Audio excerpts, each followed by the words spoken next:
मेघ भले लौटे उदास हो किसी रोज सागर से, याचक फिर सकता नहीं कभी कर्ण के घर से। बच्चों, महाभारत का सबसे यशस्वी पात्र कर्ण का आज आप लोगों को परिचय कराऊंगा।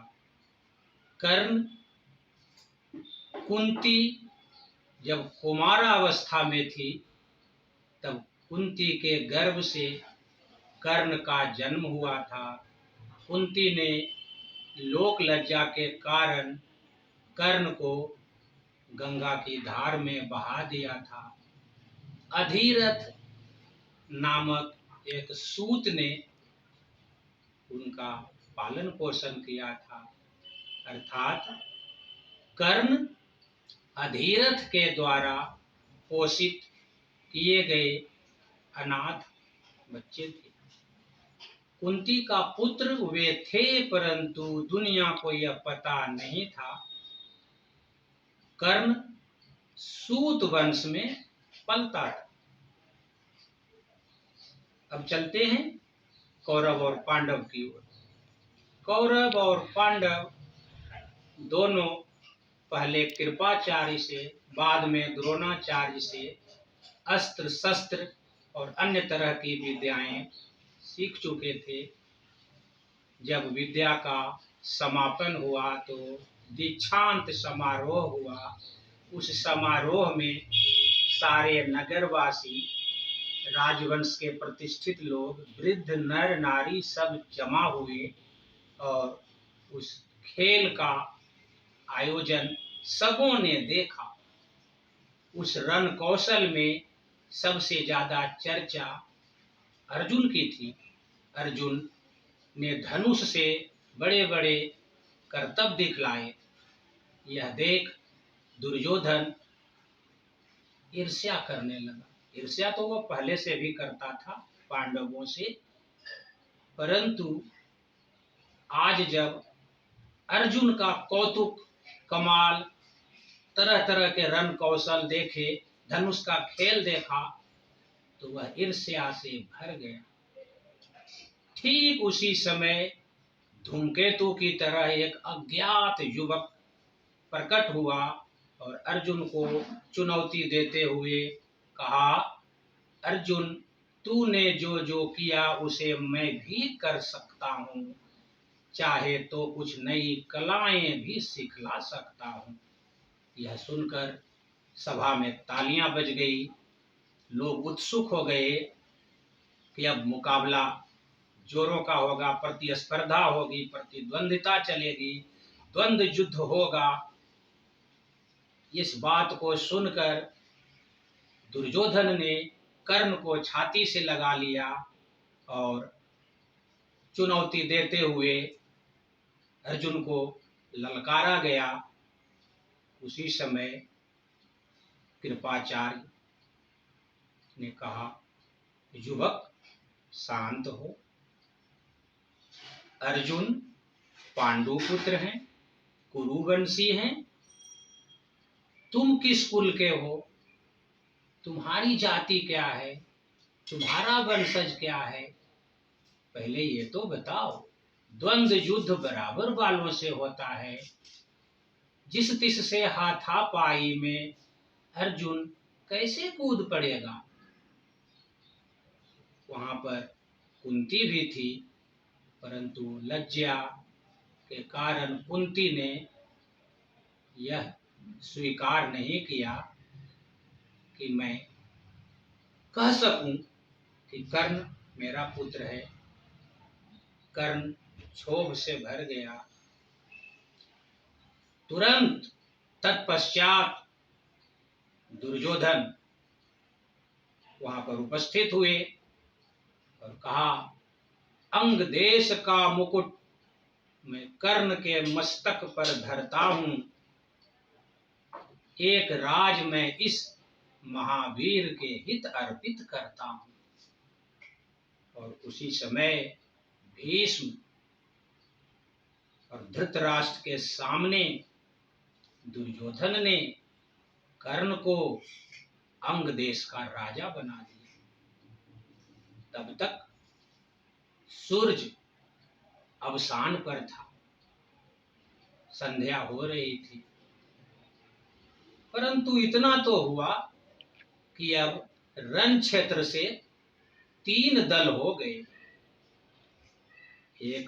कई लोग अर्जुन के पक्ष में थे, कुछ लोग कर्ण के पक्ष में, और तीसरे तरह के लोग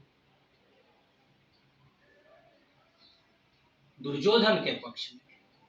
तीनों तरह के लोग मौज मनाते, तालियां बजाते वहां से वापस हो गए। मुकाबला जाति के नाम पर टल गया। यह घोर अन्याय हुआ कर्ण के साथ। दूसरी बात कि इंद्र को यह भय था कि जिस तरह से कर्ण अपनी रण कला का विस्तार करते जा रहा है, एक न एक दिन अर्जुन पर बहुत बड़ा खतरा आने वाला है। इसलिए अर्जुन को बचाने के लिए छल पूर्वक इंद्र ने बूढ़ा ब्राह्मण का वेश धारण कर कर्ण से कवच और कुंडल मांग लिया। सूर्य ने कर्ण को आगाह भी किया था कि इंद्र तुम्हारे साथ छल कर सकते हैं, परंतु कर्ण की दानवीरता इतनी जग जाहिर थी, यह जानते हुए कि जब तक मेरे पास कवच और कुंडल है, दुनिया की कोई शक्ति मुझे पराजित नहीं कर सकती। फिर भी उन्होंने इंद्र को कवच और कुंडल दान स्वरूप भेंट कर दिया। बदले में इंद्र ने कर्ण को अमोघ शक्ति दी। एक वरदान के रूप में अमोघ अस्त्र दिया और यह कहा कि तुम इसका प्रयोग एक बार कर सकते हो। यह अस्त्र शत्रु को मारकर पुनः मेरे पास आ जाएगा, अर्थात वह अस्त्र इंद्र के पास चला जाएगा। कर्ण को धनुष विद्या सीखने का बड़ा शौक था। उस समय के नामी परशुराम धनुर्धर थे, जिन्होंने यह संकल्प ले लिया था कि मैं क्षत्रिय को कभी विद्या नहीं सिखाऊंगा, इस दुनिया को निक्षत्रिय करके रहूंगा, क्षत्रियहीन करके रहूंगा, ऐसी सौगंध खाई थी उन्होंने, परशुराम ने।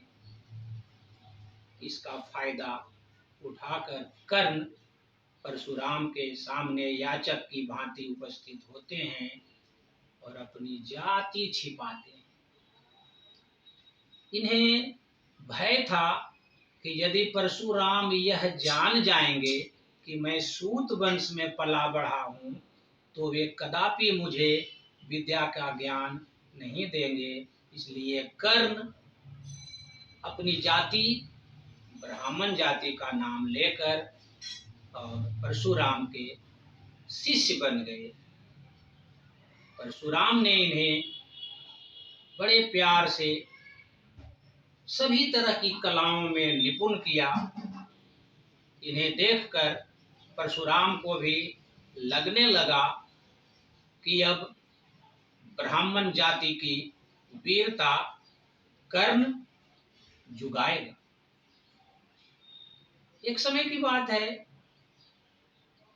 परशुराम कर्ण की जांघ पर सो रहे थे। उसी समय एक काला भौरा कर्ण की जांघ में प्रविष्ट हो गया। बहुत पीड़ा हुई। कर्ण ने यह सोचकर कि कहीं गुरुवर की नींद उचट न जाए, इसलिए उस पीड़ा को सहता रहा और भौरे को अपनी उरु से, अपनी जांघ से न निकाला। कर्ण की जांघ से गर्म लहू की धारा जब मुनिवर की पीठ में स्पर्श हुआ तो मुनि जी की नींद खुल गई और मुनि जी समझ गए कि इतनी पीड़ा सहने का धैर्य ब्राह्मण के पास तो नहीं हो सकता। सहनशीलता को अपनाकर ब्राह्मण कभी न जीता है, किसी लक्ष्य के लिए नहीं अपमान हलाहल पीता है। परशुराम को भान हो गया कि यह युवक ब्राह्मण तो नहीं हो सकता। आंखें तरेर दांत पीसकर उन्होंने कहा कि छली, तू अपनी जाति बता, तू कौन है। अब कर्ण को अपनी जाति बतानी पड़ी। कर्ण ने जवाब दिया, महाराज, मैं अधिरथ का पुत्र कर्ण हूं, मैं दुर्योधन का मस्तक पाना चाहता हूं, परंतु अब यह संभव न हो सकेगा गुरुवर, क्योंकि मैंने भी आपके साथ छल किया है। मुझे पता था कि यदि आप मेरी जाति जान जाएंगे तो आप मुझे विद्या दान नहीं देंगे। परशुराम ने उसे साथ दिया और कहा कि मेरी सिखाई हुई विद्या तू अंत समय में भूल जाएगा, काम नहीं आएगा। ऐसा ही हुआ। जो ब्रह्मास्त्र की शिक्षा परशुराम ने दी थी कर्ण को, कुरुक्षेत्र में कर्ण उस विद्या को भूल गया और उन्होंने एक श्राप यह भी दिया था कि युद्ध में तुम्हारा पहिया जमीन में धंस जाएगा। और ऐसा ही हुआ। कुरुक्षेत्र के मैदान में जब भीष्म और द्रोण आहत हो गए तो कौरव ने कर्ण को अपना सेनापति बनाया, अर्थात दुर्योधन ने कर्ण को अपना सेनापति बनाया। 2 महीने 2 दिन रण कौशल में काफी योगदान दिया कर्ण ने, युद्ध का संचालन किया। और तीसरे दिन कुरुक्षेत्र के मैदान में इनका रथ का पहिया जमीन में धंस गया। कर्ण धनुष बाण को रखकर जमीन का पहिया, रथ का पहिया जमीन से निकालते हैं और उसी समय इस महारथी पर अर्जुन ने बाणों की वर्षा कर दी और कुंती यह सब देखते रह गई। धन्यवाद।